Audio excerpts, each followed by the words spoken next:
Imagine walking into a world of wealth and exclusivity only to be dismissed based on your appearance.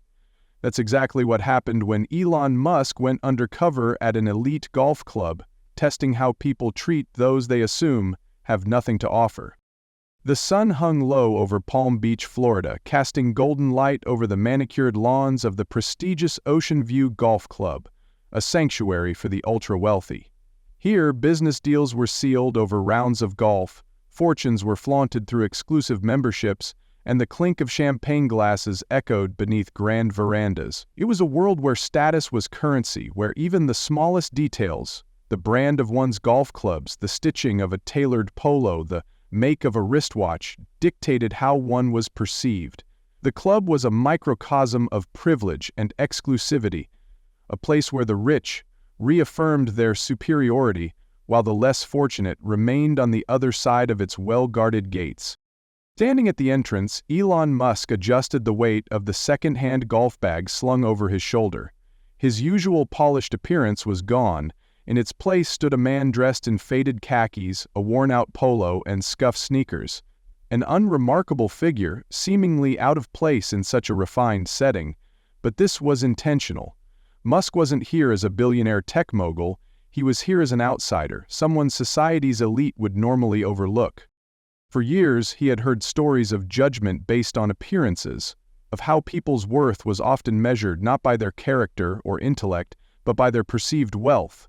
But he didn't want second-hand accounts. He wanted proof. This was not idle curiosity, this was a social experiment. How would he be treated when stripped of his title, his wealth, his recognizable face? Would anyone look past his ordinary exterior and recognize his talent, his intelligence, his potential, or would they dismiss him, as so many had done to others before? With a deep breath, Musk stepped forward, pushing open the towering glass doors. The cool air, thick with the scent of freshly cut grass and expensive cologne, rushed to meet him. As the door shut behind him, he knew there was no turning back. The experiment had begun, and the results would soon be more revealing than he had ever imagined. As Elon Musk stepped inside the grand lobby of Oceanview Golf Club, the contrast between himself and his surroundings became immediately apparent. The marble floors gleamed under the soft glow of chandelier lights, while impeccably dressed club members lounged on leather chairs, engaged in hushed conversations about investments and luxury vacations. A large panoramic window overlooked the pristine golf course where caddies hurried to assist wealthy patrons, their carts lined up like chariots of the elite. Musk adjusted the strap of his second-hand golf bag, feeling the weight of judgment before a single word was spoken. At the front desk, a young receptionist glanced up from her computer. Her eyes quickly scanned Musk's wrinkled polo, his scuffed sneakers, and his unbranded equipment. Though her smile was polite, the slight hesitation in her voice gave away her skepticism. "Can I help you, sir?" she asked carefully, already anticipating the answer. Musk nodded. "I was hoping to play around. Do you offer guest passes?" The receptionist's lips pressed into a thin line. "This is a private club. We only allow members and their invited guests," she said, her tone shifting from polite to dismissive. Before Musk could respond, the club's manager, Mr. Harrington, a tall man in a navy blazer, appeared beside the desk. His gaze swept over Musk with the precision of a man trained to assess status at a glance. "I'm afraid we don't accommodate walk-ins," he said smoothly, his voice dripping with subtle condescension. Just as Musk prepared to leave, a young caddy named Ryan, overhearing the exchange, stepped forward. "Actually," he said hesitantly, "we have an open slot. He can join my group if that's all right." Musk turned toward him, intrigued. The experiment had just taken an unexpected turn. Elon Musk followed Ryan, the young caddy, toward the first hole, the weight of his worn-out golf bag resting awkwardly on his shoulder. The sun bathed the perfectly trimmed fairways in warm hues, a sharp contrast to the cold reception he had just received inside the club. As they walked, Ryan kept pace beside him, carrying another player's golf bag with ease. Unlike the staff inside, who had barely concealed their skepticism, Ryan didn't seem bothered by Musk's appearance. Instead, he introduced himself with a genuine smile. "So, you play often?" Ryan asked casually, adjusting the straps of his caddy vest. Musk smirked slightly. Here and there, mostly in places that don't charge 6 figures for membership. Ryan chuckled. Yeah, that sounds about right. This place is exclusive, to put it mildly. Most guys who come through here have more money than skill. As they reached the tee box, Musk took in his surroundings. Across the green, a group of wealthy golfers was finishing up their hole. Their expensive clubs gleamed under the sunlight, their designer golf attire pristine and perfectly tailored. One of them, a broad-shouldered man in a white visor and expensive Rolex, glanced over at Musk and smirked. Mr. Whitmore, one of the club's long-time members and a real estate mogul, leaned toward his companions and muttered something, eliciting a few quiet chuckles. Musk didn't need to hear the words to understand their meaning. He was being written off before he even had a chance to swing a club. Ryan, however, seemed unfazed by the dismissiveness of the other members. "Don't mind them," he muttered under his breath. "They act like they own the place. Well, technically some of them do." Musk nodded, taking mental notes. He had experienced doubt and skepticism before, when Tesla was first founded, when SpaceX was laughed at, when every ambitious idea was met with cynicism. He was used to being underestimated. In fact, he welcomed it. As Musk prepared to take his first swing, a waiter passed by, offering complimentary drinks, but only to the other players, ignoring Musk entirely. Ryan shifted uncomfortably, clearly noticing the subtle slight. Musk exhaled slowly, stepping up to the ball. "Let's see if money really equals skill," he murmured under his breath. With one smooth, calculated swing, the ball soared through the air, cutting clean across the fairway. The first seeds of doubt flickered across Mr. Whitmore's face. The game had begun. As Musk and Ryan continued through the course, the pattern of subtle dismissals and outright disrespect became clearer with each hole. The club staff avoided eye contact, treating Musk like an afterthought, their politeness mechanical and forced. The wealthy players barely acknowledged his presence, speaking over him as if he didn't exist. Even when Musk hit clean, precise shots that should have turned heads, no one praised his skill or even pretended to be him. Instead, they found ways to brush him off, to dismiss his performance as if it simply didn't matter, because in their world, wealth dictated worth.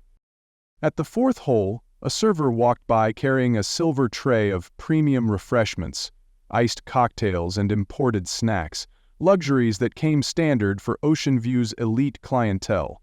Without hesitation, she offered them to Mr. Whitmore and his group, flashing them a bright, deferential smile, the kind of smile reserved for those who belonged. Musk, thirsty from the Florida heat, reached for a bottle of water. The server instinctively pulled the tray back, hesitation flashing across her face. "Oh, sorry," she said stiffly. "These are complimentary for members." Musk simply nodded, masking his amusement.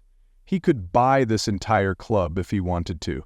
He could purchase every luxury car in the parking lot, every overpriced glass of champagne, and still have billions to spare. Yet, to them, he was just another nobody in cheap sneakers. Mr. Whitmore, who had been watching Musk with thinly veiled amusement, took a step closer, swirling his drink in one hand. "Gotta say, you play better than you look," he mused, his tone dripping with arrogance. His friends chuckled, nodding in agreement. "Tell me, what do you do for a living? Caddy for a real golfer?" Musk smiled, unfazed. "Something like that." Ryan shifted uncomfortably, clearly embarrassed by Whitmore's condescension but unsure how to step in. "Actually, his technique is pretty solid," he offered, trying to diffuse the tension. "Takes years of practice to hit with that kind of precision." Whitmore snorted, shaking his head. "Yeah, sure. Too bad skill doesn't buy you a spot at this club." The insults, the passive-aggressive dismissals, the whispers, it was all a predictable pattern. Musk had seen it in business, in boardrooms, in high-stakes meetings, in how people treated those they perceived as beneath them. He had witnessed it when Tesla was ridiculed, when SpaceX was dismissed as a fantasy, when every bold idea he pursued was doubted. The difference was, he knew exactly how to turn that doubt into power. As the game progressed, Musk made a decision. He was done playing the outsider. It was time to turn the tables and remind them that money doesn't always equal superiority. Elon Musk adjusted his grip on the club, exhaling slowly as he lined up his next shot. The murmurs around him, the dismissive glances, the outright underestimation, none of it mattered. What did matter was the ball, the angle, the wind, and the simple physics behind the perfect swing. With one smooth motion, he sent the ball soaring across the course, a flawless arc cutting through the sky before landing gracefully on the green just a few feet from the hole. A perfect approach shot. A hush fell over the group. Mr. Whitmore's smirk wavered, his confidence briefly flickering as his eyes followed the ball's trajectory. His own game, which had been average at best, suddenly seemed unimpressive in comparison. Musk didn't need validation, but he could already sense the shift, doubt, creeping into Whitmore's expression, a quiet acknowledgement of skill that couldn't be ignored. Ryan grinned, unable to contain his excitement. "That was incredible," he muttered under his breath. "Textbook." Whitmore, not one to back down easily, cleared his throat, adjusting his stance. "Not bad," he admitted grudgingly, though his voice lacked the arrogance it held earlier. "Beginner's luck, maybe." The next few holes played out much the same. While the other players struggled with their swings, Musk remained precise, methodical, and effortlessly dominant. The whispers among the other club members grew louder. Some paused their own games to watch, their earlier disinterest replaced by curiosity. Who was this guy? How was he, a nobody in thrift store clothes, outplaying some of the richest men in the state? By the time they reached the ninth hole, Whitmore's frustration had reached its peak. His grip on the club was tight, his patience wearing thin. Every failed shot, every near miss had chipped away at his ego. Finally, in an effort to reclaim control, he turned to Musk with an arrogant smirk. "How about we make this interesting?" he suggested, his voice carrying an edge of challenge. "Let's place a bet. One shot, closest to the pin, wins." He leaned in slightly, dropping his voice. "Unless, of course, that's out of your price range?" Musk chuckled softly, seeing right through the challenge. He had faced skeptics before, investors who thought Tesla would fail, critics who laughed at SpaceX, executives who doubted every bold idea he pursued. This was nothing new. He nodded, his grin widening. "All right," he said, stepping up to take his shot. It was time to remind them why underestimating the unknown is always a mistake.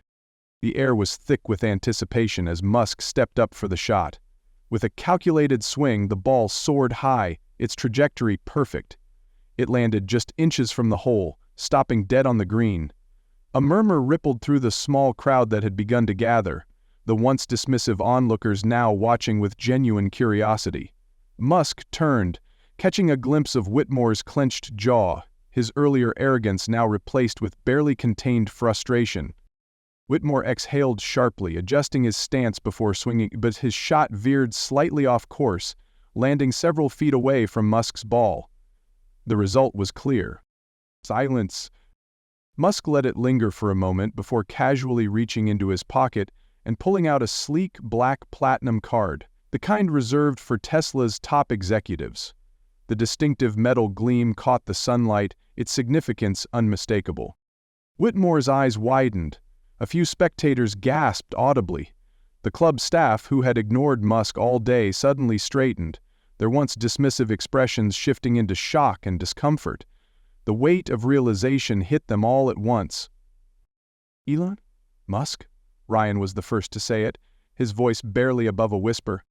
Musk turned to him, a grin forming. "Yeah, that's me." The word sent a visible shockwave through the group. Mr. Harrington, the club manager who had initially dismissed Musk, paled visibly. The receptionist who had coldly turned him away suddenly looked mortified. Even Whitmore, the man who had mocked him all afternoon, now struggled to find words. "I had no idea," Whitmore stammered, his bravado cracking. "I mean, if I had known—" Musk raised a hand, cutting him off. "That's the point," he said simply. "You didn't know, and yet you made a decision about me before I ever said a word." A heavy silence followed, thick with the weight of their collective realization. Musk could see it in their faces, the regret, the embarrassment, the unspoken acknowledgement that they had misjudged him. But it wasn't their reactions Musk was most interested in. He turned back to Ryan, the one person who had treated him with respect from the start. "You, on the other hand," Musk said, his expression softening, "saw me for who I was, not what I looked like." Ryan swallowed hard, still stunned. He had no idea what was about to happen next. The stunned silence lingered as the weight of the revelation settled over the crowd. Musk, however, was no longer focused on the shocked expressions of the club's elite or the suddenly anxious staff. His attention was solely on Ryan, the one person who had shown him respect from the very beginning. "You treated me like a person, not a status symbol," Musk said, crossing his arms as he studied the young caddy. "And that's rare in a place like this." Ryan, still trying to process what had just happened, let out a nervous chuckle. "I was just doing my job," he said modestly. Musk shook his head. "No, you did more than that. You gave me the same attention and courtesy you'd give any guest, even when everyone else dismissed me. That's the kind of mindset I look for at Tesla." He paused, letting the words sink in before continuing. "So, how would you like to work for me?" Ryan's eyes widened. "Wait, what?" "I'm serious," Musk said with a grin. "We're always looking for people who actually care about others, who think beyond appearances. If you're interested, I can get you in touch with our hiring team. You wouldn't have to carry golf bags for guys like Whitmore anymore." Ryan opened his mouth, but no words came out. He looked around, seeing the stunned expressions on the faces of the club members and staff, the very people who had disregarded Musk earlier. Finally, he exhaled sharply and nodded. "Yes, absolutely. I'd be honored." Musk clapped him on the shoulder. "Good choice," he said. "Now, let's go make something incredible." As Musk finalized the paperwork for his exclusive lifetime membership, the very same club that had nearly denied him entry now treated him like royalty. The same staff who had ignored him now scrambled to accommodate his every need, their tones dripping with forced enthusiasm.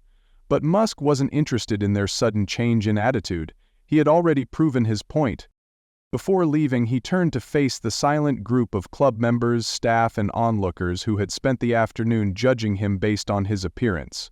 His gaze swept over Mr. Whitmore, the club manager, the receptionist, all the people who had dismissed him. "It's easy to judge someone by how they look," Musk said, his voice calm yet firm. "It's harder to look beyond that, but the truth is, appearances don't define a person, integrity does." A heavy silence followed. Whitmore looked away, unable to meet Musk's gaze. The club manager swallowed hard, clearly regretting his earlier dismissiveness. Everyone in that room had just learned a lesson they wouldn't soon forget. Musk turned back to Ryan, the one person who had treated him with genuine kindness from the start. He smiled. "You ready for a new beginning?" Ryan, still in shock but filled with excitement, grinned and nodded. "More than ready." As the two walked out of the club together, Musk couldn't help but feel satisfied. This experiment had confirmed something important. Character matters more than wealth. Behind them, the club members stood frozen in place, left with an uncomfortable yet undeniable question: how often had they misjudged someone simply by looking at them? And more importantly, what opportunities had they missed because of it? The story of Elon Musk's undercover experiment at the exclusive golf club highlights a powerful lesson about judgment, integrity, and human character. It reveals how society often measures a person's worth by their outward appearance rather than their true abilities or values. The wealthy members of the club, the staff, and even the manager dismissed Musk without a second thought, assuming he was unimportant simply because he didn't fit their image of success. Their quick judgments exposed the flawed nature of social bias, that people too often equate wealth with importance and dismiss those who appear less fortunate. However, Ryan, the young caddy, proved to be different. Without knowing Musk's identity, he treated him with respect and kindness, demonstrating that true character isn't influenced by wealth or power but by how one treats others. In the end, Musk's big reveal forced everyone to confront their own biases, leaving them with an uncomfortable yet essential truth. Judging others based on appearance can blind us to real talent, opportunity, and potential. The story serves as a reminder that respect should not be reserved for the wealthy, but should be given freely to all. Because true worth is never defined by money, but by integrity, kindness, and actions.